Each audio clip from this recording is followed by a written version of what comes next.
Good morning, PT on Ice. Welcome to the PT on Ice Daily Show. My name is Dr. Alexis Morgan, and I am lead faculty with clinical management of the fitness athlete, pregnancy, and postpartum. I am really excited about being here this morning. Good morning. And because I wanted to talk with you all about pregnancy back pain and one of the patterns that shows up in clinic. And I just kind of wanted to talk through that pattern with you all and talk about some of the ways that I've been having success in treating this particular pattern of pain. Before we get into that, I just wanted to share a few updates. So we've got in this division, we've got our online and live course for pregnancy and postpartum. Our next online cohort starts September 6th, right after Labor Day. You can get your CEUs in before the end of the year if that's what you are needing.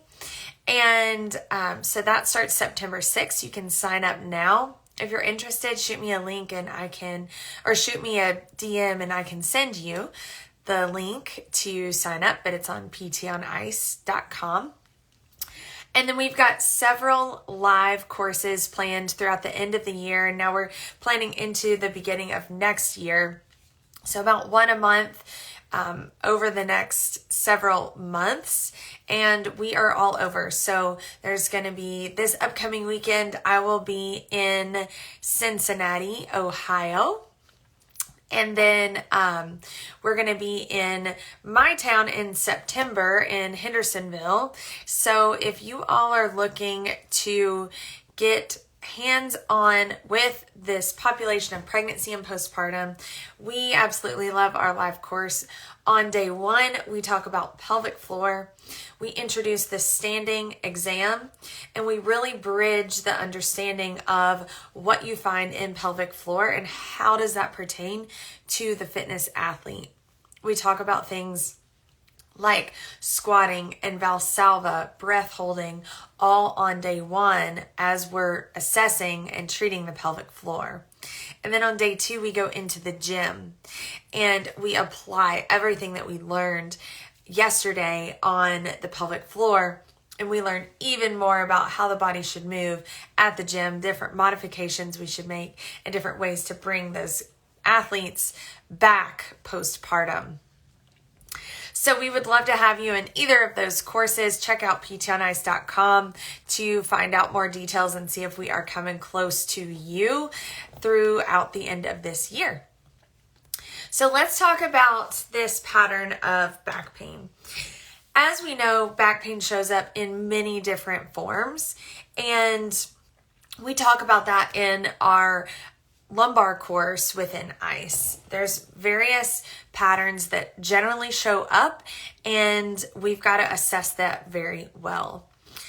And there's not a difference when it comes to assessing the pregnant person when they're experiencing back pain. We still want to do the body chart. We still want to get a good understanding subjectively of their ags and their eases. And if you have no idea what I'm talking about, you've got to get yourself to a lumbar course.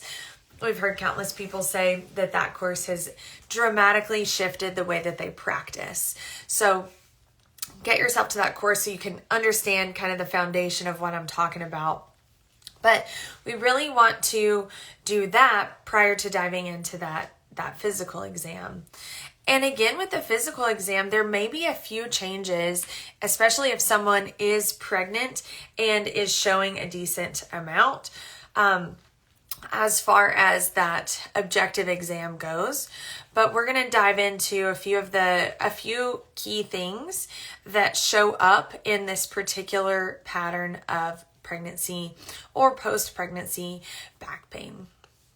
So number one, when I start to see a pattern of a band of low back pain, kind of broad back pain, and then that's matched with a long history of pain. Maybe they were a dancer or a cheerleader in high school, or they played sports, and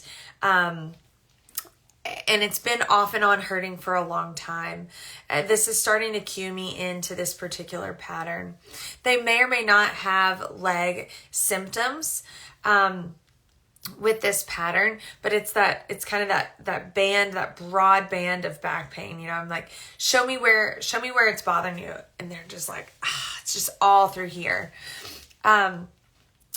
So when I start to see that, I'm kind of getting curious, right? And I'm wondering, of course, we've got several hypotheses on our list, but as we go into that physical exam, if I'm starting to see a few of these things, extension being painful, flexion may actually, it may kind of hurt, but if we do a repeated exam, it doesn't make anything worse. In fact, it might even make it a little bit better.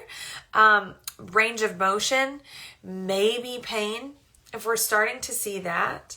And then especially what I notice with these individuals is when they get on their stomachs for that PA exam, pregnancy, different story, or later pregnancy. If they're post-pregnancy or early pregnancy and they get on their backs and that just hurts their back whenever they're in that prone position, that's keying me in. Now, I use a pregnancy pillow for people who are showing, and sometimes even that can show up. But what I'm seeing is essentially if they're in prone and they're kind of in more of that extension, I'm seeing that they're extension intolerant, right? They didn't like it when they were standing up and we assessed extension. They're using those paraspinals. They're coming backwards. They don't like that. And then they're laying in prone. They're in extension again, and they don't like that. And what you may assess or even ask them about is, how's your core strength, or how's the history? Like, have you done hollow holds? Tell me about that. And oftentimes with this population, or in this presentation rather, we're going to see signs of anterior core wall just weakness. So they're like, yeah, I know the coach says to have your low back flat, but like I can't get it flat. When they're sitting there talking to you, pregnancy or not, they're on. Can y'all see my back here if you're on Instagram? Like, they're in full extension, just standing there or sitting there. Again, this commonly is exacerbated in pregnancy. Why? Because anterior core wall is compromised. And because of that, they wind up extended a lot. Whether they're standing around, whether they're sitting around, whether they're in their car and they've got that lumbar support, they're just constantly in extension. I also will see this commonly with people who recently or somewhat recently had breast augmentation. There's something about this position just continually being in that hyperextended state that is causing pain and discomfort. And so when I start to see this pattern, I know that there's really going to be 4 main things that I'm going to work on within their treatment, their plan of care. And I want to dive into all 4 of those with you all today. Recognizing that, prognosis is always hard. I feel like that's one of the last skills to come, especially if you're a new grad. But this takes a while. Usually with these individuals, if they've had pain for a long period of time, it's going to take a while to restore. And if they are having difficulty getting into flexion because they're pregnant, that's going to take a while, or because they're weak, that's going to take a while. And so when I say a while, I mean this may take 6 to 12 months of intermittently meeting up with them and getting them moving in the right direction. So first and foremost, number 1, we've got to teach them what neutral spine is. So they're sitting here and they're thinking they're having good posture. They're squeezing their shoulders back and they're arching their bum. And they're thinking like, yep, this is good posture. And oh my gosh, Alexis, it is so hard for me to stand around with good posture. And I'm like, well, good news. You don't need to work that hard because this is not good posture. Let's actually get your ribs down. Let's bring your shoulders back to neutral. Let's bring your butt into neutral. Let's tilt your pelvis to where now you're in neutral. And I let them feel their back. I feel their back. I work them into that neutral spine position. And many times they say it's really challenging. They're used to just kind of passively arching their back and getting there, or having their posterior chain activated, but nothing going on in their anterior core wall. And I will tell you, I will hold the line with this, even with pregnant individuals. I'm not saying they have to be on all the time. I'm not saying their anterior core wall has got to be just working 100% of the time. But what I am saying is that if they're sitting around, like, they need to get out of that position that's aggravating to them. We've already established that extending backwards or laying prone, like, that's bothersome to them. Let's get them out of that position. So we get them into that neutral spine position. That's whether they're sitting around or maybe that's at their desk job in their car, but that is also in their sport, in CrossFit. I look at the way they squat. Are we in neutral spine? I look at your deadlift. Are you in neutral spine? Many of you who've been to our live course have had me coach you in figuring out how to get out of that extended position. It's so common, but we want to have that neutral spine position. And so many times pregnancy or weakness in the core wall just has led us into this, and it's really hard to get back into that neutral spine. So we teach them that both in life and in the gym. And that takes a lot of time. And we may have them work on it just in one particular movement at first. Maybe it's just the squat. Or maybe it's just the deadlift. But you better believe that over the course of the next several months, we're going to be going through it all. The plank, the push-up, even the pull-up, right? The list goes on. So many times in so many movements, they are hyperextended, and we want them to be in a more neutral spine position. So that's number one. Number two, one thing that helps a lot is to do cupping or any kind of soft tissue work and get them to work into flexion. So I'm putting the cups on their low back or on that SI joint, wherever it is that they're experiencing that pain, up and down those paraspinals, and getting them to flex their spine. If you've had cupping, you know it kind of hurts. And then we have that sweet relief whenever it comes off, and they can move so much better. We've got that good blood flow into that area, and it feels nice. So I'm usually incorporating that a decent amount. And then the last two things really revolve around strength. So number one is core strength.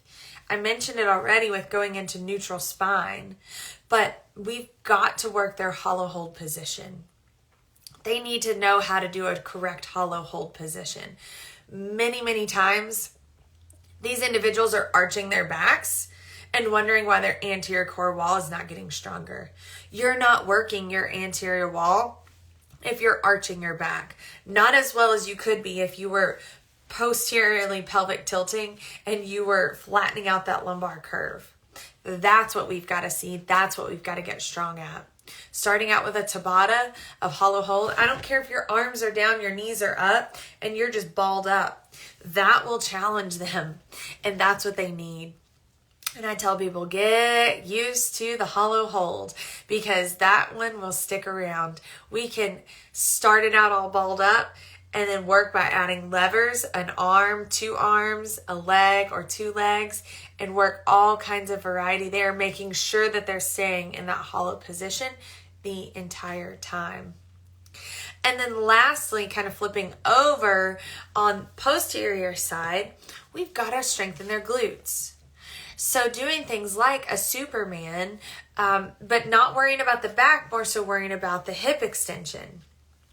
Getting into that lunge position, getting into a passive hip extension, and then squeezing those muscles to work those glutes. This is really important for this population. One could argue that we've also got to go above the issue and work on shoulder flexion as well. But we've got to be able to get the hips to extend to where we can take some of that load off of the low back. And this is incredibly important for that pregnant person or for that post-pregnancy, postpartum person that's experiencing this back pain. So I hope that this gives you all a little bit of an idea of some things to do when this person shows up, and some questions to ask to see if this is the individual who's sitting in front of you who would benefit from these. So to recap here, they may have a history of dance or cheer or potentially breast augmentation, long history of back pain. Commonly, they're going to be sitting in the chair like this, or even if they're walking in or standing, they're going to be arching their backs already and complaining that their back hurts. Typically, it's in a band of back pain. It can even go up the spine up to that TL junction, and it may or may not be associated with lower extremity pain. But we see that extension is painful. Flexion, also kind of painful, like a dysfunction, and similar to that dysfunction, when we repeatedly flex them, it may feel better, but we do see some improvement in range of motion generally. When we get them onto their stomachs for that PA exam, we notice that paraspinals are on and hard, and it is very painful as we're pressing along their back. But even before that, just laying prone is kind of painful. So with those individuals, we want to teach them neutral spine. We want them to do that whether they're just chilling at the house or especially when they are exercising. And when we can help them learn those two things, neutral spine in those two areas of life, we can really help to reduce all the times where they're just constantly aggravating their back. But that's not all that we can do, because we can help reduce their symptoms on day one. We can do things like cupping to their lower back, get them into flexion and make that feel better. Recognizing that the big plan here is going to be to strengthen the glutes and strengthen the anterior core wall. I don't care if you're pregnant. We are going to work your anterior core wall. You will thank us for it later. You need to get strong here. I don't care how big you are. We can train the anterior core wall, and we will.